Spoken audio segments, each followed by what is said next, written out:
Bonsoir Pierre Moscovici. Bonsoir. Vous publiez ce livre, Défaite interdite pour la gauche, et pourtant quand on lit le livre, on s'aperçoit que vous redoutez que la défaite soit malgré tout possible. On va voir ça avec vous. On a intitulé cette émission, Pierre Moscovici, le social-démocrate, parce que finalement, vous êtes rare au Parti socialiste à vous réclamer de la social-démocratie. Vous le faites, social-démocrate, comme beaucoup de socialistes à travers l'Europe.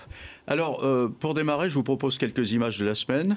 L'une d'entre elles, qui a été regardée par des millions de téléspectateurs.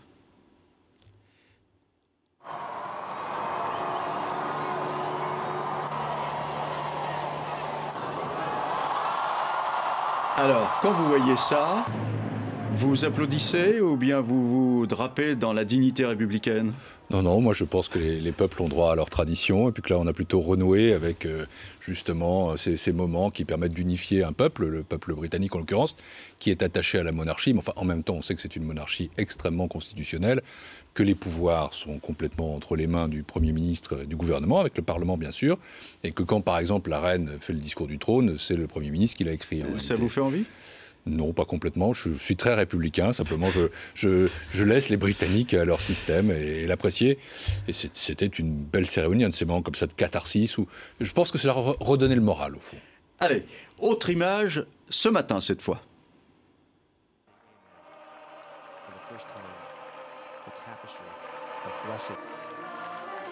La béatification de Jean-Paul II. Alors, il y avait beaucoup de monde. Est-ce que vous êtes impressionné par cette foule présente en prière? Ou bien est-ce que, comme d'autres à gauche, vous dites la France n'aurait pas dû avoir de délégation officielle avec son Premier ministre sur la place Saint-Pierre? Non, moi je ne suis pas spécialement choqué de ça.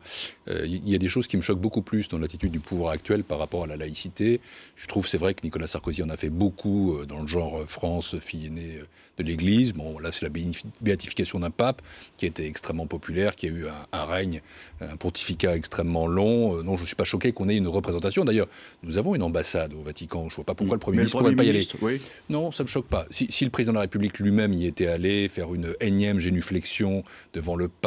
Ce qui me gêne, c'est quand Nicolas Sarkozy ne cesse de rappeler des choses qui, à mon avis, ne sont pas exactes, que l'Europe a des racines chrétiennes, car ces racines ne sont pas uniquement chrétiennes, ou que la France a des racines chrétiennes, comme il l'a fait au Puy-en-Velay, parce qu'à chaque fois, ça donne l'impression qu'il veut exclure les autres. Et n'oublions jamais que notre socle républicain est essentiellement laïque, et que la laïcité, c'est avant tout la liberté de conscience, c'est la liberté de croyance, mais c'est aussi la séparation rigoureuse entre le politique et le religieux. Et ça, c'est vrai que notre président de la République, si j'ose dire notre, Nicolas Sarkozy, trop souvent a oublié ce principe essentiel. Autres images maintenant qui nous viennent de Tripoli avec ce bâtiment détruit. Alors les forces de l'OTAN nous disent qu'il s'agit d'un poste de commandement militaire et du côté du colonel Kadhafi, on ne dit pas du tout. C'était la maison d'un des enfants du colonel Kadhafi qui a été tué dans le bombardement, ainsi que 3 petits-enfants du colonel. Ça, c'est le bilan annoncé à Tripoli. La guerre est juste ? Oui, cette guerre est juste. Le colonel Kadhafi est vraiment un homme qui a assassiné son peuple, il ne faut pas l'oublier. Là, il y a peut-être une bavure, et si c'est le cas, il faut que ce soit établi de manière claire, parce que ce n'est pas le rôle de l'OTAN que d'aller pourchasser la famille du colonel Kadhafi. Mais en même temps, soyons en même temps sans hypocrisie, il faut que le colonel Kadhafi quitte le pouvoir, il faut que les Libyens, comme c'est le cas des Tunisiens, comme c'est le cas des Égyptiens, puissent accéder à la démocratie. Et il faut que cette famille qui a capté la richesse de la Libye, et puis qui n'hésite pas à fusiller son peuple, cette famille quitte le pouvoir. Et qu'elle le quitte, franchement, sans qu'il y ait une réhabilitation quelconque. Le colonel Kadhafi est un homme qui a aidé le terrorisme, c'est un homme qui a sa part de folie. Et moi d'ailleurs j'avais totalement désapprouvé à l'époque la réconciliation artificielle entre la France et la Libye au sujet de la libération des infirmières bulgares qui avaient été détenues par le colonel Kadhafi, torturées par elle pendant 8 ans et demi. Je pense que Nicolas Sarkozy, qui aujourd'hui est le fer de lance de cette offensive, ne doit pas oublier complètement qu'il a été l'artisan d'une réhabilitation insensée d'un homme qui n'a jamais abjuré ses erreurs passées. Alors vous aurez l'occasion de reparler de tout ça tout à l'heure, à l'occasion d'un débat avec Axel Le Poniatowski. Est-ce que vous savez qu'Axel Poniatowski et moi, nous avons été respectivement président et rapporteur d'une commission d'enquête sur cette libération des infirmières bulgares. Et à l'époque, j'avais vu de la part du pouvoir de Nicolas Sarkozy, puis aussi des députés UMP, une complaisance incroyable Eh à la ben, gare de écoutez, Cergy. vous aurez l'occasion d'en reparler avec lui. Donc, il est UMP et il est président de la Commission des Affaires étrangères à l'Assemblée nationale. Autre nouvelle qui nous est arrivée cette semaine, la Fédération française de football, enfin, il aurait été question de quotas des joueurs, non pas forcément à raison de leur couleur de peau, mais à raison de leurs origines nationales. Alors, le directeur technique national a été suspendu momentanément en attendant la fin de l'enquête. Vous souhaitez qu'il y ait des sanctions ? Écoutez, sanctions s'agissant du directeur technique national, on a compris que cette suspension risquait fort d'être définitive. Ce que je souhaite avant tout, c'est qu'il y ait un éclaircissement donné sur ce qui s'est réellement passé. C'est le site Mediapart qui a rendu ça public, dans des conditions qui sont un peu spectaculaires. J'ai noté que Laurent Blanc avait fait là-dessus des demi-excuses et aussi des demi-aveux.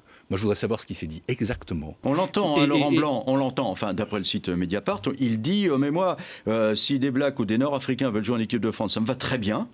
J'ai pas de problème avec ça. Simplement, il faut regarder comment on peut garder des joueurs dans l'équipe nationale. Cette affaire est extrêmement gênante. C'est pas tout à fait ça, ses propos, parce qu'il dit aussi les costauds, c'est les Blacks, et il faut qu'on ait quelque chose qui corresponde plus à notre style de jeu. Il fait l'assimilation avec l'équipe d'Espagne, qui a gagné d'ailleurs la Coupe du Monde. Mais c'est vraiment une affaire extrêmement embarrassante.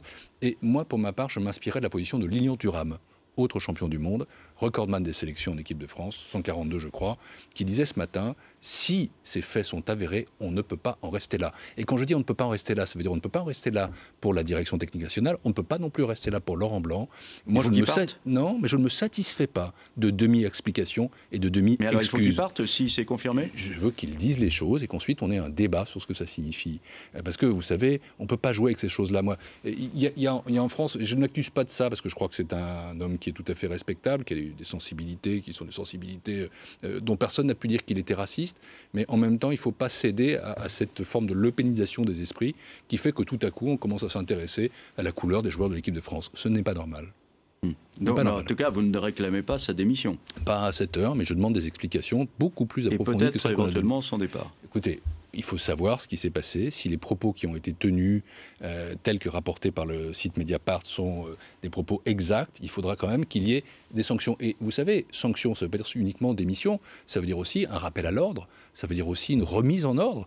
Ces choses-là sont inadmissibles si elles se sont produites comme ça a été rapporté. Alors on a beaucoup parlé ces derniers temps à l'occasion du printemps arabe des Tunisiens qui quittent leur pays via Lampedusa et l'Italie et qui arrivent éventuellement en France.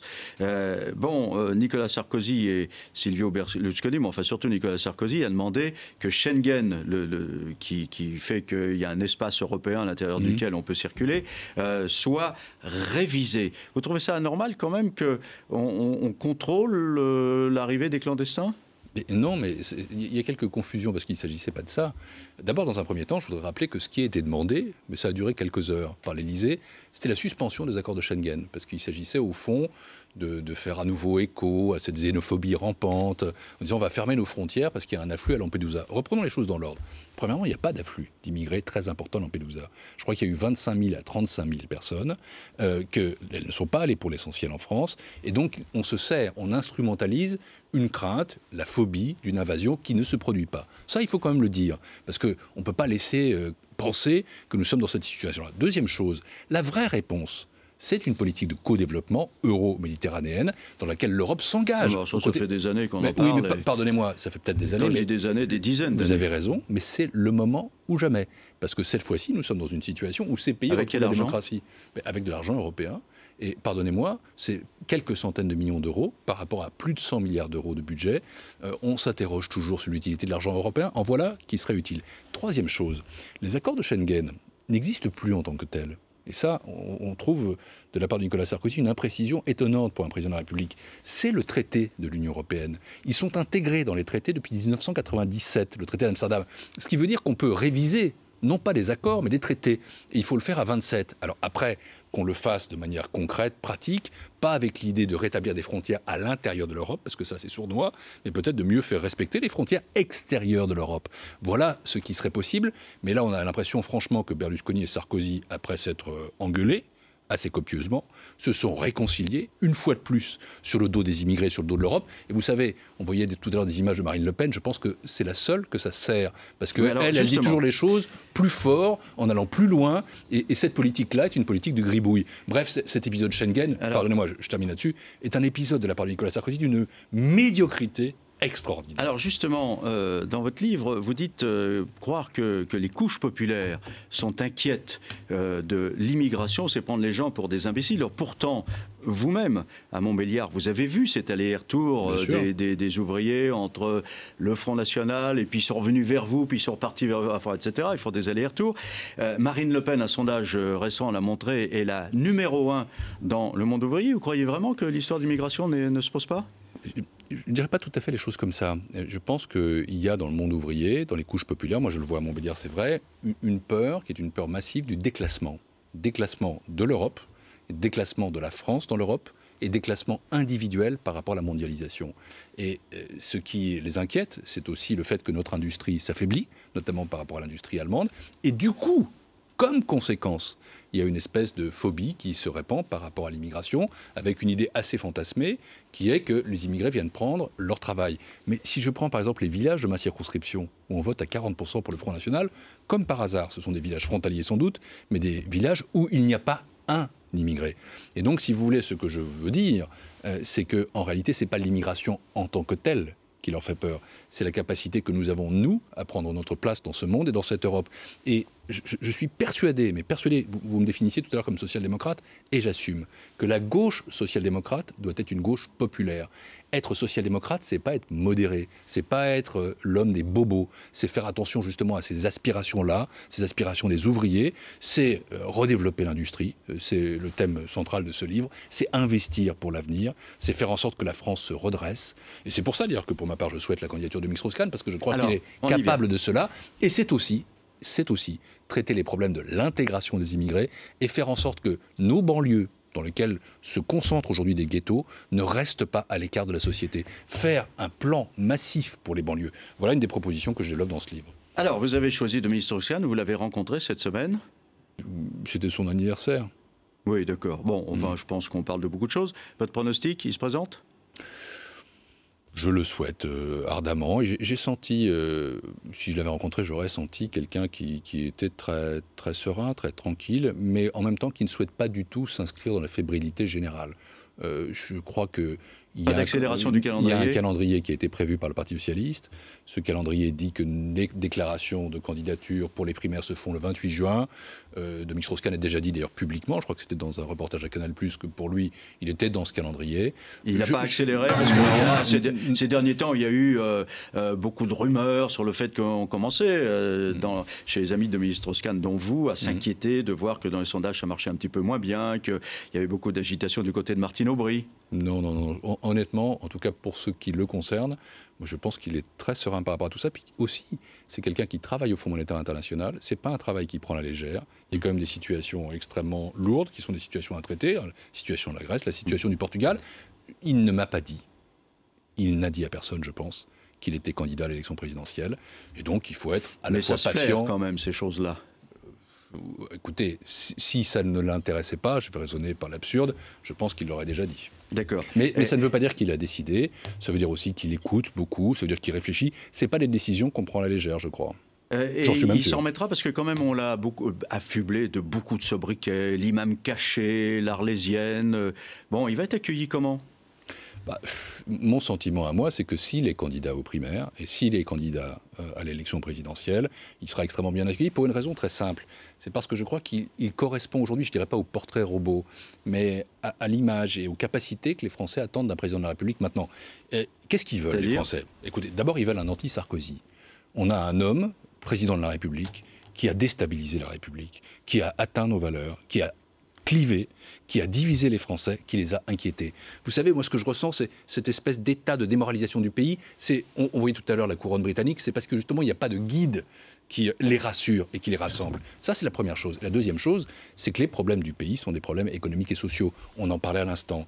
Une croissance trop faible, un décrochage par rapport à l'Allemagne, une situation du chômage qui est terrible, une situation du chômage des jeunes qui est préoccupante, des inégalités, les riches qui ont été quand même servis comme jamais depuis 2007. Et je pense que les Français, de gauche, mais pas que de gauche, voient en Dominique Strauss-Kahn un homme qui est capable de répondre à ces questions, parce qu'il a de la compétence économique. On l'a vérifié comme ministre de l'économie et des finances de Lionel Jospin pendant 3 ans, et ça a été une période de croissance forte et de création d'emplois, de réduction des déficits, parce qu'il est directeur général du FMI. Et contrairement à d'autres, pour moi, je crois que c'est un atout et pas un handicap. Je peux le développer si vous le souhaitez. Eh bien, on va voir ça un peu plus tard, parce que vous aurez des questions là-dessus. Mais maintenant, on va voir si le Parti socialiste peut appuyer son candidat, s'il est en état pour le faire, avec la deuxième séquence reportage.